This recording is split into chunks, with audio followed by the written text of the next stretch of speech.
प्रेक्षकांनो नमस्कार. आपण पाहता मंडल न्यूज चॅनल आणि मंडल न्यूज चॅनल पाहणाऱ्या सर्व प्रेक्षकांचं मी आपलं स्वागत करतो. मित्रांनो, महानगरपालिका 2026 निवडणुकीची रणधुमाळी आता एकदम रंगात रंगलेली आपल्याला पाहायला मिळत आहे. त्याच अनुषंगाने आपल्यासोबत आज काँग्रेसचे नेते तसेच माजी महापौर मिलिंद चिमोटे आहे. सर, सर्वप्रथम तर मी आपलं या मंडल न्यूज मध्ये आपलं स्वागत करतो. सर, काय सांगाल या निवडणुकी संदर्भात तुम्ही? नाही, निवडणूक आता दरवेळेलाच येतात. दरवेळेला 5 वर्षानंतर निवडणुका होतात. पण ही निवडणूक जरा वेगळ्या प्रकारची आहे. 5 वर्षानंतर 4 वर्ष प्रशासक राहिला. बरोबर. सारा कारभार राज्य सरकारच्या हातात होता. आणि आता जवळजवळ 8-8.5 वर्षानंतर ही निवडणूक होते आहे.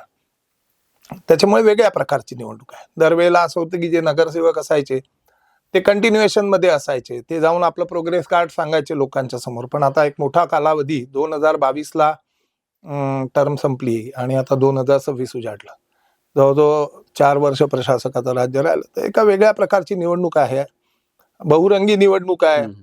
आणि निवडणुकीमध्ये आजची जी स्थिती आहे त्या स्थितीमध्ये आपण बघताय की जे सत्ताधारी पक्षाचे लोक आहेत त्यांच्यामध्ये इतकी हाणामारी आणि इतक्या वाईट प्रकारे एकमेकांवर लांछन लावणं, तिकीट वाटपात झालेलं सर्व प्रकार गैरप्रकार त्यांच्या याच्यात जे झाले आहेत, अशा प्रकारची स्थिती मी आजपर्यंतच्या माझ्या एवढ्या वर्षाच्या राजकीय जीवनात कधी बघितली नव्हती. तुम्ही तिकीट वाटपाचा मुद्दा म्हटला तर आपल्याही पक्षात असं पाहायला मिळालं, त्या संदर्भात काय सांगाल? नाही, आमच्या पक्षात काही बिलकुल नाही. आम्ही सगळ्यांनी मिळून व्यवस्थितपणे काँग्रेसचे जे इथले नेते होते, यशोमतीताई असतील, बळवंतराव वानखडे असतील, डॉक्टर सुनील देशमुख साहेब आहे, शहराचे अध्यक्ष बबलू भाऊ शेखावत, विलास वेंगोले, आम्ही सगळ्या लोकांनी अगदी पहिलेपासून कन्शन्साइज केले होते की कोणत्याही प्रकारे तुझा माझा किंवा अशा प्रकारचं न करता जो निवडून येऊ शकतो, जो आपला पक्षाचा कार्यकर्ता आहे, त्याला तिकीट द्यायचं. आणि असा कुठल्या प्रकारचा रोष, आरोप, प्रत्यारोप आज आमच्या पक्षात नाही. अतिशय स्मूथली, अतिशय चांगल्या पद्धतीने आम्ही तिकीट वाटप केलं. आणि म्हणूनच तुम्ही बघत असाल की प्रत्येक प्रभागामध्ये आमचे जे पॅनल्स आहेत ते अतिशय उत्कृष्ट रीतीने तयार झालेले आहेत आणि लढतीमध्ये आहेत. असा आरोपही होत आहे की यावेळेस काँग्रेस कुठेतरी प्रचारात कमी पडत आहे, म्हणजे बाकींच्या पेक्षा. नाही, आता तो जो भाग आहे कमी पडतायत वगैरे असं काही नसतं. या निवडणुकीमध्ये खूप मोठे मोठे होर्डिंग आणि खूप मोठे मोठे बॅनर आणि खूप मोठ्या प्रचाराची रणधुमाळी केल्याने निवडणुका जिंकल्या जातात असं ज्यांना वाटतं ते तसं त्यांना लखला बसो. ही निवडणूक स्थानिक स्वराज्य संस्थेची आहे. इथे स्थानिक स्वरूपाचे जे प्रश्न असतात आणि जो चेहरा असतो लोकांच्या समोर आम्ही दिलेला, बरोबर, तो चेहरा जास्त महत्वाचा असतो. तो किती विश्वासपात्र चेहरा आहे, त्याच्या मागे काय पार्श्वभूमी आहे, किती वर्षापासून तो सेवा करतोय लोकांची, हे महत्वाचे असतं. राहायला चमक धमकचा प्रश्न तर हे तर तुम्हाला माहितच आहे की आज जे सत्ताधारी पक्षाचे लोक आहेत, मग ते राष्ट्रवादी काँग्रेस असेल, भारतीय जनता पक्ष असेल, प्रचंड प्रमाणात पैशाचा मारा आणि प्रचंड मोठा भ्रष्टाचार आणि त्या भ्रष्टाचारातून निर्माण झालेला पैसा, या पैशाच्या बळावर पुन्हा सत्ता हस्तगत करायसाठी जो प्रकार सुरू आहे तोही मोठा म्हणजे क्लेशदायक आहे. आणि तो पैसा जो आहे तो जनतेच्या खिशातलाच पैसा आहे काढलेला. वेगवेगळे ठेके जे दिले प्रशासकाच्या राजवटीमध्ये, त्या राजवटीमध्ये आणि अजूनही त्या ठेक्यांमधून मोठी टक्केवारी जमा झाली, तोच पैसा आज निवडणुकीमध्ये वापरला जातो आहे. सर, आणखी दुसरी महत्वाची गोष्ट म्हणजे अशी की बाकीचे जे इतर पक्ष आहे त्यांच्या मोठ्या मोठ्या रॅल्या झाल्या, रोड शो झाले, सभा झाले, इथे काँग्रेस यामध्ये सुद्धा थोडं कमी आहे. या संदर्भात काय सांगा? बघा, आम्ही आता 92ची पहिली निवडणूक झाली होती. त्या 92च्या निवडणुकीपासून डॉक्टर सुनील देशमुख साहेब, आम्ही सगळे लोक अमरावती शहराच्या राजकारणात आहोत.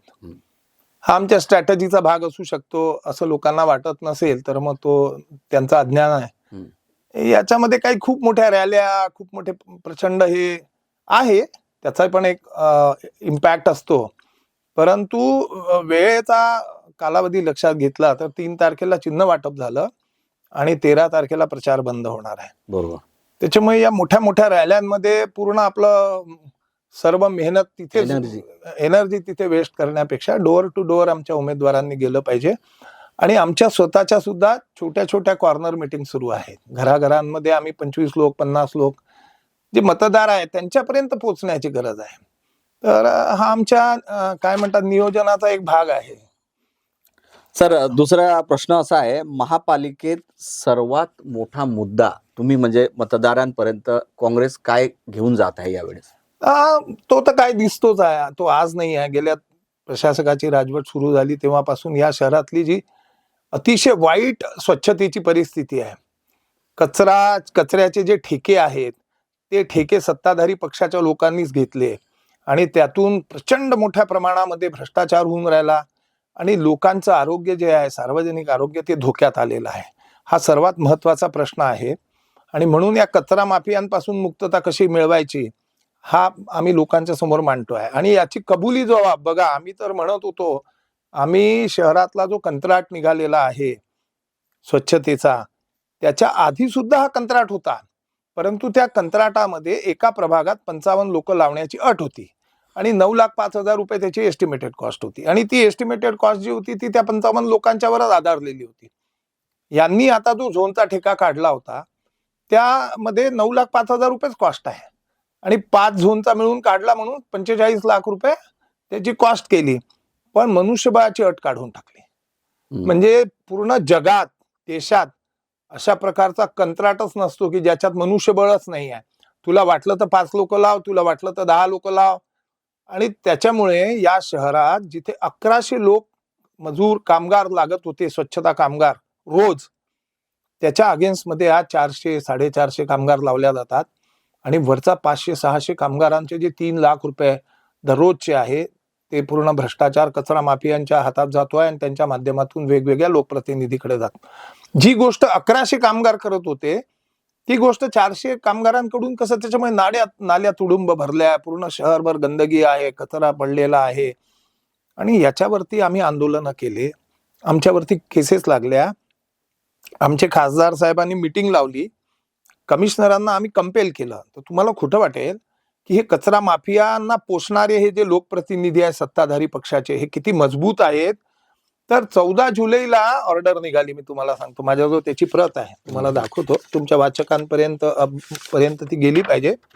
बघा, ही 14 जुलैला ऑर्डर काढली कमिशनरांनी, ऍडिशनल कमिशनरने, आणि याच्यात 55 लोक त्यांनी लावले पाहिजे असं त्यांच्यावर बंधनकारक केलं 14 जुलैला. बरं, आजपर्यंत त्याची अंमलबजावणी झाली नाही. आणि याच्यात असं आहे की जर त्यांनी एक कामगार कमी लावला तर त्याला 1,000 रुपये दंड होईल. आता हे कामगार लावत नाही, ही वस्तुस्थिती आहे. म्हणून आम्ही त्यांना पत्र दिलं 23 ऑगस्टला. 23 ऑगस्टला त्यांना आम्ही पत्र दिलं. हे पत्र आहे बघा, की किती प्रभागामध्ये, कोणकोणत्या प्रभागामध्ये किती किती कामगार रोज लागतायत आणि किती लोकांना तुम्ही दंड केला ते सांगायला तयार नाही. 23 ऑगस्टचं पत्र आहे. आम्ही वारंवार कॉर्पोरेशनला विनंती करतोय पण ते देत नाही आहे. कारण हे जर आकडेवारी दिली तर ही गोष्ट लोकांच्या समोर येईल की 1100च्या अगेन्स्ट मध्ये 400 450, आणि त्यांचा जो रोजचा हिशोब आहे बरं, त्यांचे सॅनिटरी इन्स्पेक्टर रोज त्यांना पाठवतायत की या प्रभागामध्ये आज 23 लोक लागले आहे, या प्रभागात आज 27 लोक लागले आहे. हे सगळं झाल्यावरही शेवटी ते काहीच करत नव्हते कचरा ठेकेदारांच्या विरुद्ध, कचरा माफियांच्या विरुद्ध, कारण यांचे हितसंबंध जोपासलेले आहे त्यांच्यासोबत. तर हायकोर्टामध्ये केस झाली. हायकोर्टामध्ये जी पब्लिक इंटरेस्ट लिटिगेशन झालं PIL, त्याच्यामध्ये 7 ऑक्टोबर 2025ला माननीय उच्च न्यायालयाने कमिशनरला निर्देश दिले, सूचित केलं की जर लोकांच्या आरोग्याशी जर हे कंत्राटदार आणि हे कचरा माफिया जर खेळ करत असतील तर त्यांच्यावर इंडियन पिनल कोडच्या सेक्शन 268 जो आहे सार्वजनिक आरोग्य धोक्यात आणण्याचा, त्याच्या अंतर्गत तुम्ही गुन्हे दाखल करू शकता. आजपर्यंत गुन्हे दाखल झाले नाही. हा जो खेळ आहे लोकांच्या आरोग्याशी सुरू असलेला, हा जो लोकांचं जीवन धोक्यात टाकण्याचा खेळ या लोकांनी केला आहे, तो मेन मुद्दा आहे कचऱ्याचा.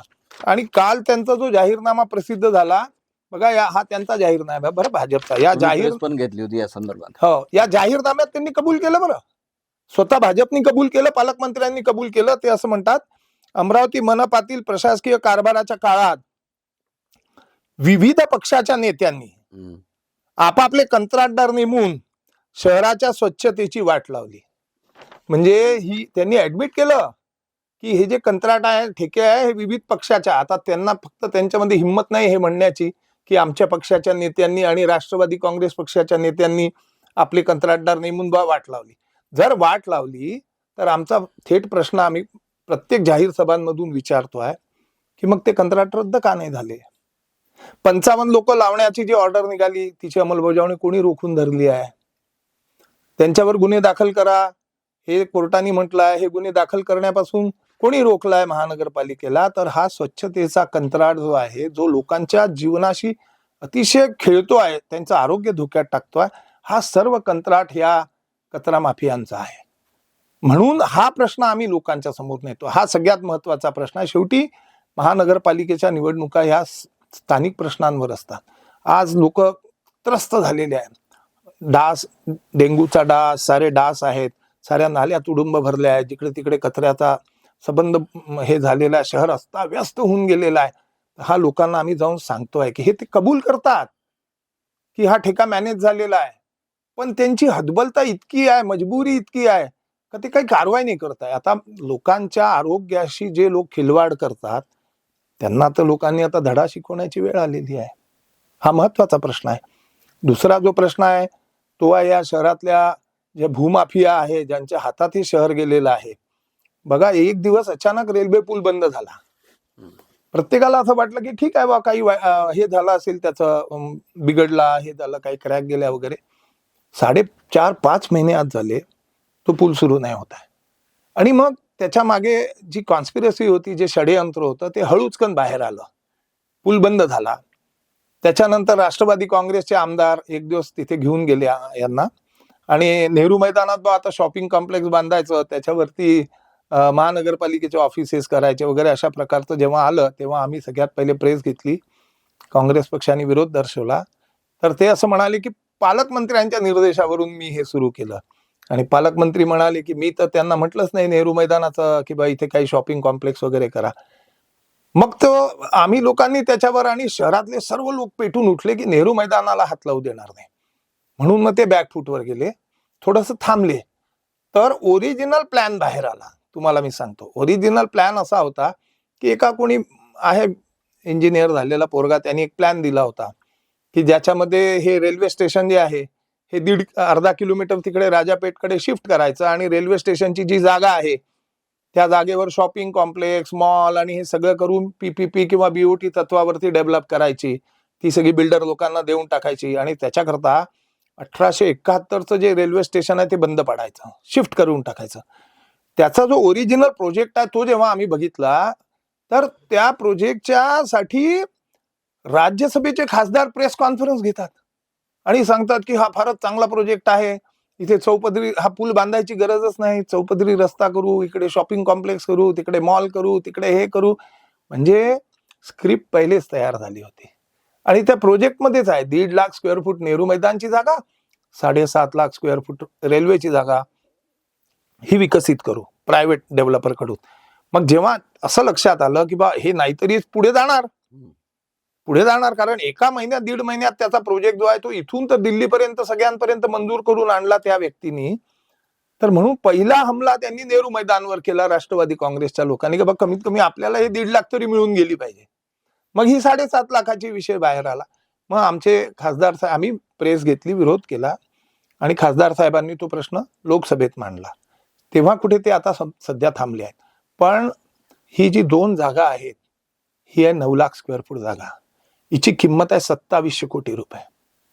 तुम्ही विचार करा, जी या शहराची धरोहर आहे, सार्वजनिक मालमत्ता आहे, 2700 कोटी रुपयाची मालमत्ता ही बिल्डरांच्या घशात, भूमाफियांच्या घशात घालायला निघालेले जे लोक आहेत, हे खरंच या शहराचं हित साधण्यासाठी काम करतात का? तर लोक त्यांना हे प्रश्न विचारून राहिले. आता तर मित्रांनो, आपल्या सोबत आहेत माजी महापौर काँग्रेसचे नेते मिलिंदजी चिमोटे सर. त्यांनी सांगितले की त्यांचे या वेळेचे प्रमुख मुद्दे हे राहणार आहे, म्हणजे हे ते त्यांनी मुद्दे सांगितले आहे. सर, आणखी एक प्रश्न आहे, मुस्लिम बहुल क्षेत्रात यावेळेस कमी सीट मिळणार का? नाही, अशी काही परिस्थिती नाही. मुस्लिम बहुल क्षेत्रात सुद्धा अतिशय चांगला प्रतिसाद आम्हाला मिळतो आहे. मुख्य म्हणजे मुस्लिम बहुल क्षेत्राला गेल्या 8-8.5 वर्षात यांनी त्याची वाट लावली. बघा, 8 वर्ष झाले मुस्लिम बहुल क्षेत्राकडे जाणारा जो उड्डाण पूल आहे त्याला एक छदाम हे द्यायला तयार नाही. तिथले रस्ते खराब करून टाकले आहेत, तिथे नाल्या नाही, कचरा, स्वच्छता, सारे प्रश्न आहे. पण तो ब्रिज जो आहे तो डॉक्टर सुनील देशमुख साहेब जेव्हा आमदार होते तेव्हा त्यांनी सुरू केला होता. आज 7.5-8 वर्ष झाले ब्रिजचं बांधकाम होत नाही. शेवटी त्यांनी PIL केलं. तुम्ही विचार करा, पब्लिक इंटरेस्ट लिटिगेशन केल्यानंतर सुद्धा आणि कोर्टाने याच्यामध्ये निर्देश दिल्यावर स्वतः गव्हर्नमेंटनी, PWD डिपार्टमेंटनी आणि महानगरपालिकेने तिथे ॲफिडेव्हिट दाखल केलं की आम्ही 31 डिसेंबर पर्यंत या पुलाचं बांधकाम पूर्ण करू. आज आपण 11 जानेवारीला इथे बसलेलो आहोत. बघा, तो पूल होत नाही आहे. त्या लोकांच्या मनामध्ये ही जाणीव आहे की आम्हाला दुय्यम दर्जाची वागणूक दिल्या जाते आहे, आम्हाला सेकंडरी सिटीजन समजल्या जात आहे. आणि ज्या पद्धतीचं सर्व प्रकार ज्या पद्धतीने त्या ठिकाणी दबाव तंत्राचा वापर सुरू आहे, तर त्या लोकांच्या हे त्या म्हणजे जे मुस्लिम बहुल क्षेत्रातले जे मतदार आहेत त्यांच्या ही गोष्ट लक्षात आली आहे. अतिशय चांगला रिस्पॉन्स आम्हाला तिथे मिळतोय आणि मागच्या वेळेसपेक्षा सुद्धा आमच्या खूप चांगल्या सीट्स, म्हणजे गरज पडली तर सगळ्याच्या सगळ्या जागा आम्ही जिंकू अशी परिस्थिती आहे. एकंदरीत पाहिलं तर तुम्ही अनेक आता सभा घेतल्या, डोर टू डोर तुम्ही जात आहे, मतदारांशी फेस टू फेस संवाद साधत आहे, तर काय स्थिती तुम्हाला त्या मतदारांशी चर्चा करून वाटत आहे? काँग्रेसची स्थिती महानगरपालिकेत यावेळेस कशी राहणार, म्हणजे 16 तारखेला? नाही, काँग्रेसची स्थिती तर मागच्या पेक्षा खूप चांगली राहील. आम्ही लोकांशी संवाद साधतोय. तिसरा जो महत्वाचा मुद्दा आम्ही लोकांना सांगतोय की बघा, त्यांच्या जाहीरनाम्यामध्ये फक्त करू, देऊ, सोडवू अशा आश्वासनांची खैरात आहे. आता ज्या लोकांनी 8.5 वर्ष राज्य केलं त्या लोकांनी तर प्रोग्रेस रिपोर्ट द्यायला पाहिजे ना. एवढं तर लोकांना समजतं की तुम्ही जर सत्तेत होते तर तुम्ही जाहीरनामा द्यायची गरज नाही, तुम्ही कार्यपूर्ती अहवाल द्यायला पाहिजे की आम्ही हे करून दाखवलं, एवढे पैसे दिले, एवढ्या जागा दिल्या, एवढं रस्ते बांधले. असं काहीही नाही. उलट पुन्हा आता आश्वासनांचीच खैरात आहे. आणि तुम्हाला सांगतो, आम्ही लोकांना दाखवलं, हा नागपूरचं त्यांचं प्रचाराचं कार्ड आहे, ते जिथे ते नागपुरात प्रचार करता. नागपुरातल्या प्रचारातल्या कार्डावरचं पहिलंच वाक्य आहे त्यांचं, 2180 कोटी रुपयाच्या कॉन्क्रीट रोडचे आम्ही निर्माण केले. किती? 2180 कोटी रुपयाचे रोड बनवले. इथे 21 कोटी रुपये ते द्यायला तयार नाहीत. तिथे स्कूल, लॉ स्कूल तिथे, कॅन्सर हॉस्पिटल तिथे, रस्ते तिथे, मेट्रो तिथे, कॉन्क्रीट रोड तिथे, रिंग रोड तिथे. मग नागपूरचा विकास म्हणजे विदर्भाचा विकास आहे का? नागपूरला सगळं ओढून नेत आहे तुम्ही. परवाला देवेंद्रजी फडणवीस यांनी नागपुरात जाहीर सभेत सांगितलं की राज्यातलं नाही तर देशातलं 1 नंबरचं शहर बनवू. आम्ही म्हणतो की बनवा ना, पण आम्हाला 10व्या नंबरचं तर बनवा. आम्हाला विकासाच्या प्रत्येक क्षेत्रामध्ये त्यांनी मागे फेकून दिलं. आमचे प्रश्न सुटत नाही. पाणी पुरवठ्याची लाईन अर्धवट आहे, तिला लागणारा 942 कोटी रुपयाचा निधी कधी देणार ते तसं तर बोलतच नाही, पण जाहीरनाम्यात सुद्धा बोलत नाही.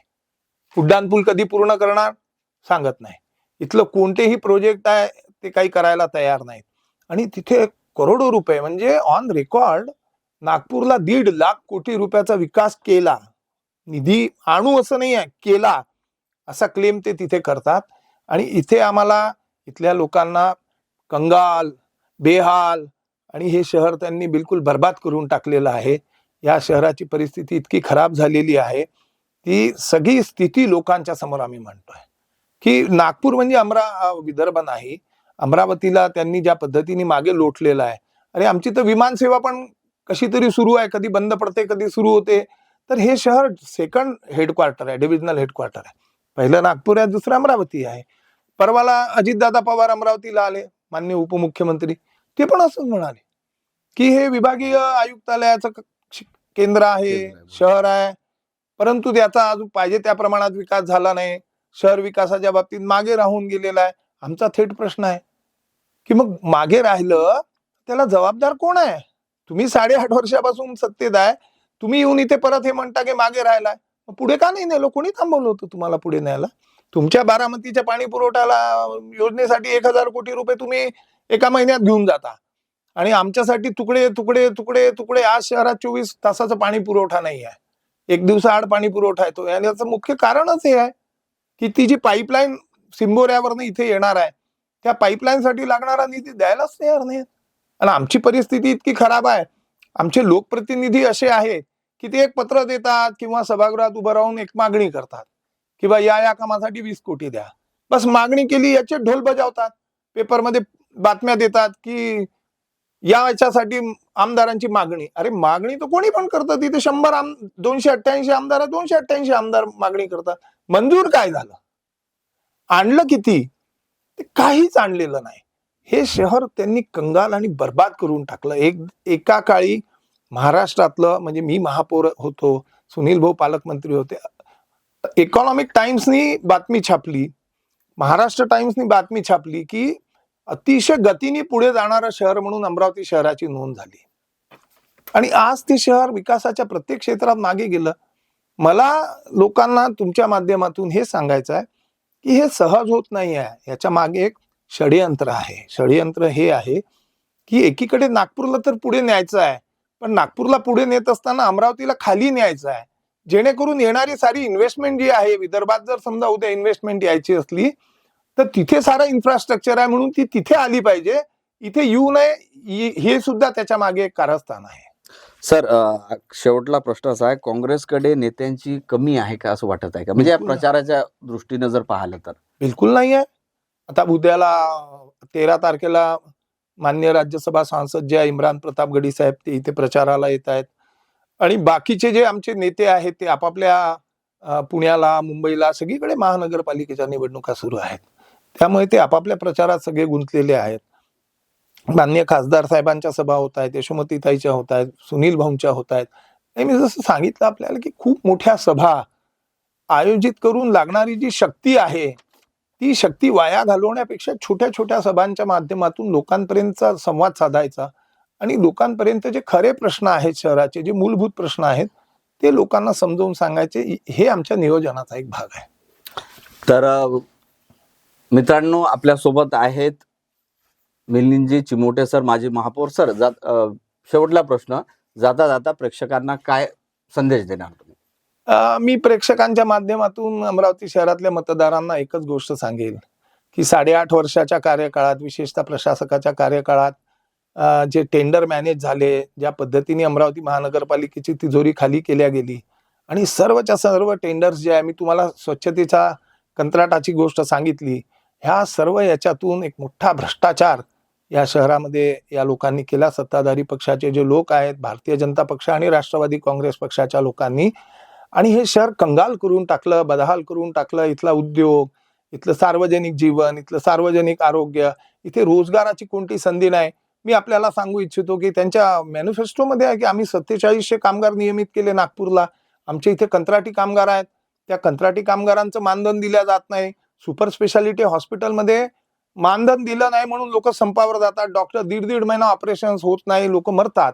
तर अशा या शहराला असं भ्रष्टाचाराने, कचरा माफियांच्या, भूमाफियांच्या, गुंडागर्दी, बाल गुन्हेगारी या सगळ्या विळख्यात घालणारे हे जे लोक आहेत, सत्ताधारी पक्षाचे, भारतीय जनता पक्ष, शिवसेना, शिंदे गट आणि राष्ट्रवादी काँग्रेस, यांना आपण या निमित्ताने धडा शिकवला पाहिजे. त्यांना या निवडणुकीच्या माध्यमातून लोकांच्या प्रश्नांशी जर तुम्ही प्रामाणिक नसले किंवा लोकांच्या जीवनाचे प्रश्न सोडवण्याकरता किंवा या शहराला जर तुम्ही मागे लोटत असले तर लोक निश्चितपणे तुम्हाला माफ करणार नाही. आणि मी आपल्या चॅनलच्या माध्यमातून लोकांना एक आवाहन करू शकतो की ही शेवटची संधी आहे. ही संधी जर तुम्ही गमावली तर येणाऱ्या 5 वर्षाच्या कार्यकाळामध्ये हे शहर पूर्णपणे बर्बाद झाल्याशिवाय राहणार नाही, एवढं आपल्याला सांगतो. आणि आपल्याला एकच विनंती करतो की हे शहर वाचवा. या शहराला जो भूतकाळात असलेला जो अतिशय उत्तम अशा प्रकारचा विकसित शहर म्हणून याचा एक नावलौकिक तयार झाला होता, तो पुन्हा प्राप्त करण्यासाठी प्रयास करा, सहकार्य करा. काँग्रेसच्या सर्व उमेदवारांना निवडून द्या. धन्यवाद. तर मित्रांनो, हे होते आपल्यासोबत काँग्रेसचे नेते तसेच अमरावती महानगरपालिकेचे माजी महापौर मिलिंदजी चिमोटे. सर, तुम्ही वेळातला वेळ काढून आम्हाला वेळ दिला त्याबद्दल धन्यवाद. धन्यवाद. सॉरी. थँक्यू.